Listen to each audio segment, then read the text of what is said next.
नमस्कार दोस्तों, मैं हूं शिवम पांडे और आप सभी का स्वागत है आपके अपने चैनल ट्रिक पॉइंट में।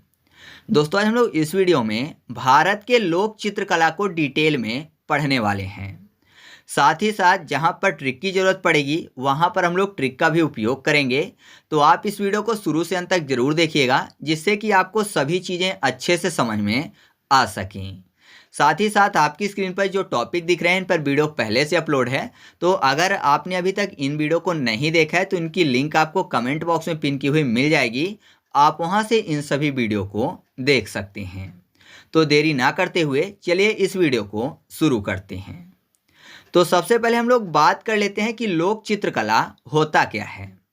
तो किसी भी क्षेत्र या स्थान की जातियों व जनजातियों में पीढ़ी दर पीढ़ी चली आ रही चित्रकारी की पारंपरिक कला को लोक चित्रकला कहते हैं। आपको पता है कि जो लोक चित्रकला है ये सबसे प्रचलित रूप है चित्रकारी का, और इस कला में कुछ आधुनिक काल में भी लोकप्रिय हैं। जैसे कि मधुबनी पेंटिंग का नाम आपने सुना होगा, जिसको जीआई टैग भी मिला हुआ है, Kalamkari painting, Thanjavur painting, Pithora painting, ये सब। तो अब हम लोग एक एक करके भारत के सभी लोक चित्रकला के बारे में डिटेल में देख लेते हैं। तो सबसे पहले बात कर लेते हैं कलमकारी चित्रकला की। जो कलमकारी चित्रकला है ये आंध्र प्रदेश राज्य से संबंधित है। तो आंध्र प्रदेश में आपको शब्द मिल जाएगा आंध्रा, यानी आधा शब्द। कलमकारी की बात हो रही है तो कलमकारी में आपको कलम शब्द मिल जाएगा। तो आपने देखा होगा जो लोग कलम करते हैं तो वो क्या करते हैं कि छोटे वाले जो प्लांट होते हैं उसको आधे से कट कर देते हैं और उसके ऊपर बढ़िया वाले प्लांट का कलम लगा देते हैं। तो आधे से कट करके कलम लगाते हैं, तो आधा फॉर आंध्रा। तो आप ऐसे याद रखिएगा कि कलमकारी जो चित्रकला है ये आंध्र प्रदेश राज्य से संबंधित है।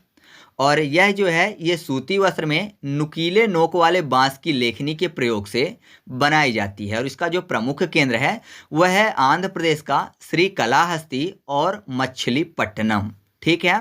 और इसमें प्रयोग किया जाने वाला जो रंग होता है वो होता है वनस्पति रंजक से निर्मित। ठीक है। तो ये चीज़ आपको कलमकारी चित्रकला के बारे में याद रखना है। इसके बाद बात कर लेते हैं मधुबनी पेंटिंग की। जो मधुबनी पेंटिंग है ये बिहार राज्य से संबंधित है। कैसे याद रखेंगे, यहाँ पर देखिए बिहार को कर लेते हैं बिहारी, यानी बांके बिहारी। बांके बिहारी किसे बोलते हैं? कृष्ण भगवान को। और आपको पता है जो बांके बिहारी हैं वो मधुबन में रास रचाते थे। तो मधुबन फॉर मधुबनी पेंटिंग। तो आपको ऐसे याद हो जाएगा कि जो मधुबनी चित्रकला है ये बिहार राज्य से संबंधित है। और जो मधुबनी चित्रकला है इसे मिथिला चित्रकारी भी कहते हैं, क्योंकि ये माना जाता है कि इस चित्रकला का जो मूल आधार है वो है रामायण काल के दौरान। रामायण काल के समय जब राम भगवान का विवाह सीता माता से हुआ था तब सभी मिथिला वासियों ने अपने दीवारों पर ये चित्र यानी ये पेंटिंग की थी। ठीक है। इस कारण से इसको मिथिला चित्रकारी के नाम से भी जाना जाता है। बिहार के मधुबनी जिले का जो जितवारपुर गांव है इसका प्रमुख केंद्र है। और इसको मतलब मधुबनी पेंटिंग को सन 2022 में जीआई टैग भी मिल चुका है।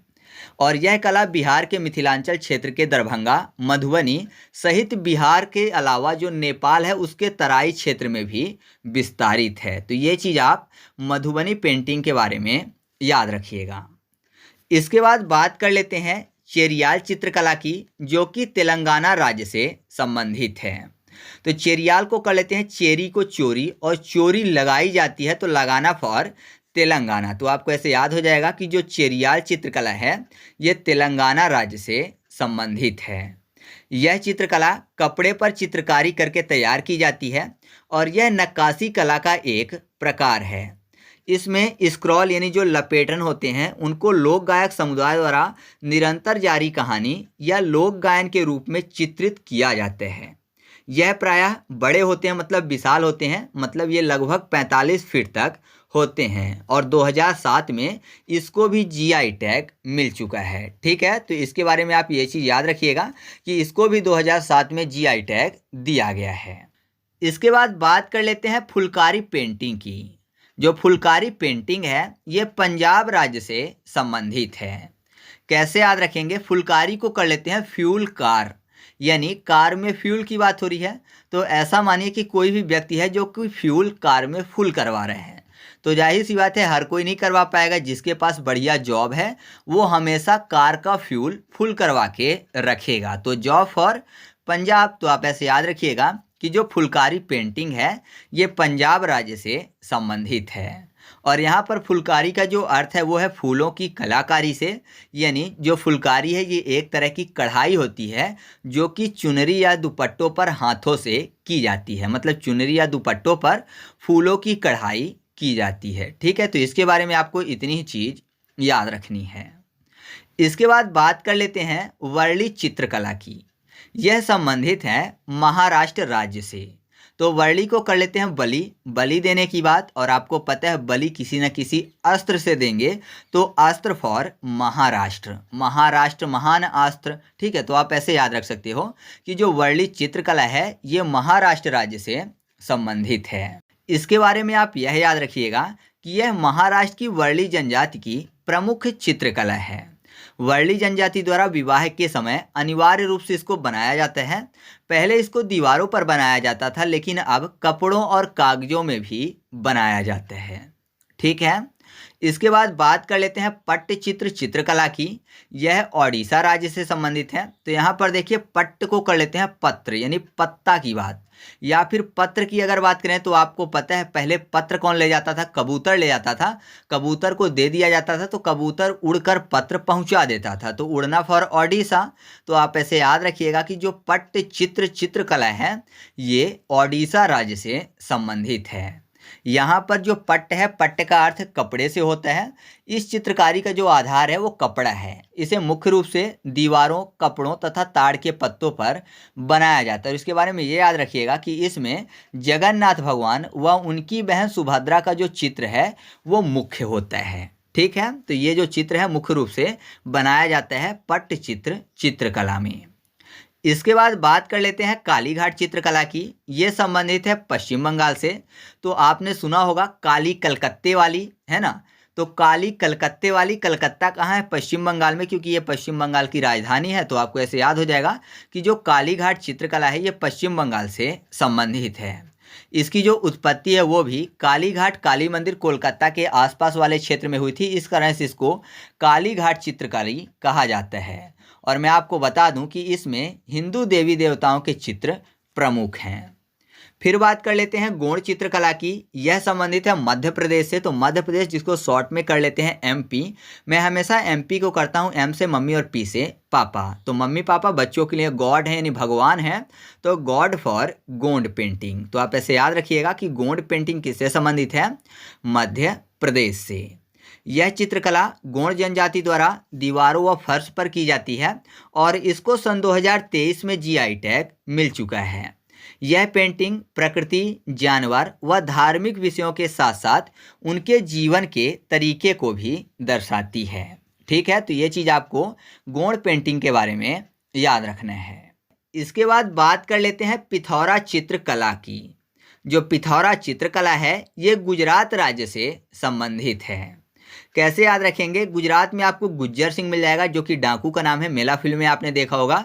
तो डाकू कहाँ रहते हैं? पहाड़ों में छिपकर, यानी पत्थरों के बीच छिपकर। तो पत्थर फॉर पिथौरा। तो आपको याद हो जाएगा कि जो पिथौरा चित्रकला है ये गुजरात राज्य से संबंधित है। इसके बारे में आप यह भी याद रखिएगा कि यह भील जनजाति द्वारा अपने त्यौहार पिठौरा पर घर की दीवार में बनाया जाता है और आधुनिक समय में इसे कागज, कैनवास और कपड़ों पर भी बनाया जाता है। ठीक है, इसके बाद बात कर लेते हैं तंजौर पेंटिंग की, जो कि तमिलनाडु राज्य से संबंधित है। तो यहाँ पर देखिए तंजौर में आपको शब्द मिल जाएगा जोर, मतलब जोर की बात हो रही है। जोर घटाना प्लस माइनस। तमिलनाडु को याद करने के लिए तमिल को तालीम करते हैं। तालीम एक उर्दू शब्द है जिसका मतलब है शिक्षा। तो जाहिर सी बात है कि जोर घटाना जो है वो तालीम से संबंधित है। जिसको तालीम दी जाएगी उसी को जोर घटाना आएगा। तो याद रखिएगा जो तंजौर है यह तमिलनाडु राज्य से संबंधित है। और याद रखिएगा कि इस चित्रकला को 16वीं शताब्दी में चोल राजवंश द्वारा पेश किया गया था और यह दक्षिण भारतीय चित्रकला में सबसे लोकप्रिय चित्रकला है। इसके बाद बात कर लेते हैं पटुआ कला की, जो कि पश्चिम बंगाल राज्य से ही संबंधित है और यह लगभग 1000 वर्ष पुरानी चित्रकला है। इसमें देवी देवताओं व मंगल काव्यों की शुभ कहानियाँ चित्रों के रूप में वर्णित की जाती हैं। कैसे आसानी से याद हो जाएगा, पटुआ का जो पा है उससे हो जाएगा पश्चिम बंगाल, पा से पश्चिम बंगाल। ठीक है, तो आप ऐसे याद रखिएगा, जो पटुआ लोक चित्रकला है ये पश्चिम बंगाल राज्य से संबंधित है। इसके बाद बात कर लेते हैं पैटकार चित्रकला, जो कि संबंधित है झारखंड से। अब यहाँ भी आप वैसे तो देख रहे होंगे कि पैटकार में पै शब्द लिखा हुआ है, तो पै से पश्चिम बंगाल होगा, ना कि पश्चिम बंगाल। सीधा छोटा पा लिखा हुआ है, छोटा पा से पा यानी पश्चिम बंगाल हो जाएगा, लेकिन यहाँ पर पैटकार लिखा हुआ है जो कि झारखंड राज्य से संबंधित है। कैसे याद रखेंगे, पैटकार को कर लेते हैं पेंटकर। और नॉर्मली जब हम लोग चित्रकारी सीखते हैं या फिर थोड़ा बहुत चित्रकारी जब करते हैं, पेंटिंग करते हैं, तो जाहिर सी बात है सबसे पहले हम क्या करते हैं, अपने झंडे की चित्रकारी करते हैं, है ना। झंडा बहुत ही आसान होता है, तो सबसे पहले झंडे की ही चित्रकारी करते हैं। तो झंडा फॉर झारखंड, ठीक है, झंडा झारखंड। तो आपको ऐसे याद हो जाएगा कि जो पैटकार चित्रकला है ये झारखंड राज्य से संबंधित है। इसका जो संबंध है ये माँ मनसा से है, और इसका जो सामान्य विषय है वह है कि मृत्यु के बाद मनुष्य के साथ क्या होता है। तो इसी के बारे में चित्रकारी की जाती है कि मृत्यु के बाद मनुष्य के साथ क्या होता है। यद्यपि यह प्राचीन कला है, परंतु निरंतर पतन के कारण यह धीरे धीरे विलुप्ति के कगार पर है। ठीक है, इसके बाद बात कर लेते हैं मंजूषा चित्रकला की, जो कि बिहार के भागलपुर क्षेत्र से संबंधित है। तो मंजूषा और बिहार से संबंधित एक कहावत है, मंजूषा में आपको मन शब्द मिल जाएगा, तो आपने सुनी होगी कि मन के हारे हार है, मन के जीते जीत, यानी मन जैसा सोचता है वैसे ही होता है। तो मन जैसा फॉर मंजूषा, तो मन से अगर हार गया इंसान तो हार जाता है, तो हार फॉर बिहार। तो आप ऐसे याद रखिएगा कि जो मंजूषा लोक चित्रकला है ये बिहार राज्य से संबंधित है। इसे अंगिका कला भी कहते हैं, क्योंकि जो अंग महाजनपद है ये उससे संबंधित माना जाता है। इसमें सर्प का रूपांकन जो है सदैव विद्यमान रहता है, इस कारण से इसको सर्प चित्रकला भी कहते हैं, और इसे जूट व कागज के डिब्बों में बनाया जाता है। तो मंजूषा के बारे में आप ये याद रखिएगा कि इसको अंगिका कला भी कहते हैं, और साथ ही साथ इसको सर्प चित्रकला के नाम से भी जाना जाता है। फिर बात कर लेते हैं फड़ चित्रकला की, जो कि राजस्थान से संबंधित है। तो फड़ को कर लेते हैं फन, और आपको पता है फन कौन करेगा, जो हमेशा सुख में रहेगा, और सुख में राजा महाराजा ही रहते हैं, तो राजा फॉर राजस्थान। तो आप ऐसे याद रखिएगा कि जो फड़ चित्रकला है ये राजस्थान राज्य से संबंधित है, और इसे लपेटे जाने वाले कपड़े यानी स्क्रॉल पर बनाया जाता है, जिसकी अगर बात करें कि चौड़ाई या फिर लंबाई कितनी होती है, तो इसकी लंबाई होती है 15 से 30 फीट तक, और इसकी जो प्रकृति होती है वो होती है धार्मिक। ठीक है, इसके बाद बात कर लेते हैं सौरा चित्रकला की, जिसको लौंजिया सौरा के नाम से भी जाना जाता है। यह चित्रकला ओडिशा की सौरा जनजाति द्वारा किया जाता है। तो ओडिशा और सौरा को कर लेते हैं सैर। तो सैर करना है अगर किसी को, तो जाहिर सी बात है किसी न किसी वाहन से जाएगा, और यहाँ पर ओडिशा में आपको ऑडी शब्द मिल जाएगा, तो ऑडी से सैर करने जाएंगे तो बहुत मज़ा आएगा। तो ऑडी फॉर ओडिशा। तो आप ऐसे याद रखिएगा कि जो सौरा चित्रकला है ये ओडिशा राज्य से संबंधित है, और याद रखिएगा कि यह एक भित्ति चित्रकला भी है। इसे ईटालोन या आइकॉन भी कहते हैं। नॉर्मली आपने देखा होगा कि टी शर्ट व महिलाओं के परिधान में ये जो सौरा शैली की चित्रकला यानी डिजाइन देखने को मिल जाती है। ठीक है, इसके बाद बात कर लेते हैं बसोहली पेंटिंग की, जो कि जम्मू कश्मीर से संबंधित है, और इसको जीआई टैग मिला हुआ है सन 2023 में। बसोहली में बसने की बात हो रही है, तो आपने सुना होगा कि हमेशा ही कश्मीरी पंडितों के बसने की बात की जाती है। आपने कश्मीर फाइल भी देखी होगी, तो आपको पता ही होगा कि वहाँ से कैसे पंडितों को निकाल दिया गया था। तो कोई भी नॉर्मली ऐसा मुद्दा नहीं उठाता है कि जो कश्मीरी पंडित है वो दोबारा अपने स्थान पर पहुँचे। तो बसने की बात थोड़ी बहुत होती रहती है कश्मीरी पंडितों की। तो कश्मीर फॉर जम्मू कश्मीर, और बसने की बात बसोहली पेंटिंग। तो याद रखिएगा कि जो बसोहली पेंटिंग है ये जम्मू कश्मीर राज्य से संबंधित है। फिर बात कर लेते हैं अरोफ पेंटिंग की, जो कि हिमाचल प्रदेश से संबंधित है। तो अरोफ को कर लेते हैं रूफ, रूफ यानी छत, और हिमाचल में हे माँ आंचल। तो माँ का आंचल जो होता है बच्चों के लिए छत का काम करता है। तो आप ऐसे याद रखिएगा कि जो अरोफ पेंटिंग है ये हिमाचल प्रदेश से संबंधित है। फिर बात कर लेते हैं सोहराई व कोहबर कला की, जो कि संबंधित है झारखंड से। तो सोहराई व कोहबर को इकट्ठा पढ़ेंगे तो सौबर हो जाएगा। सॉवर की बात हो रही है तो जाहिर सी बात है सॉवर यानी स्नान करने से संबंधित। तो अगर झरने के नीचे खड़े होंगे तो ऐसा ही लगेगा जैसे सॉवर ले रहे हों, तो आपको याद हो जाएगा कि झरना फॉर झारखंड। ठीक है, तो याद रखिएगा सोहराई व कोहबर चित्रकला जो है झारखंड से संबंधित है। इसको जीआई टैग मिला हुआ है सन 2020 में। और यह चित्रकला जो है ये लगभग 5000 पुरानी चित्रकला मानी जाती है। यह चित्रकला गुफा की दीवारों से घरों की दीवारों तक आने में जल्दी ही अपना स्थान बना चुकी है। ठीक है, तो इस तरीके से हम लोगों ने जो महत्वपूर्ण लोक चित्रकला थे उनको याद किया। अब कुछ महत्वपूर्ण फर्श चित्रकला हैं जो कि हमेशा फर्श पर ही किए जाते हैं, कपड़ों पर नहीं किए जाते, तो उनको देख लेते हैं। तो एक है रंगोली फर्श चित्रकला जो कि संबंधित है महाराष्ट्र से। रंग वाली फर्श चित्रकला संबंधित है कर्नाटक से। मंडाना फर्श चित्रकला संबंधित है राजस्थान से। एपन फर्श चित्रकला उत्तराखंड से। मुगुल्लू फर्श चित्रकला संबंधित है आंध्र प्रदेश से। औरिपन फर्श चित्रकला संबंधित है बिहार से। अल्पना फर्श चित्रकला पश्चिम बंगाल। कोलम फर्श चित्रकला तमिलनाडु।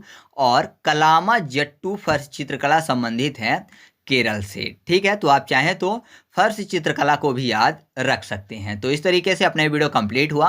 वीडियो कैसा लगा कमेंट करके बताइएगा। वीडियो अच्छा लगा तो वीडियो को लाइक कर दीजिएगा। और हाँ, अगर आप इसका एमसीक्यू टेस्ट सॉल्व करना चाहते हैं तो टेलीग्राम पर जाकर सर्च करिएगा ट्रिक पॉइंट क्विज और ग्रुप को ज्वाइन कर लीजिएगा। वहाँ पर मैं आपको सभी वीडियो के फ्री में क्विज सॉल्व करवा दूंगा। तो चलिए मिलते हैं अगले वीडियो में, तब तक के लिए जय हिंद।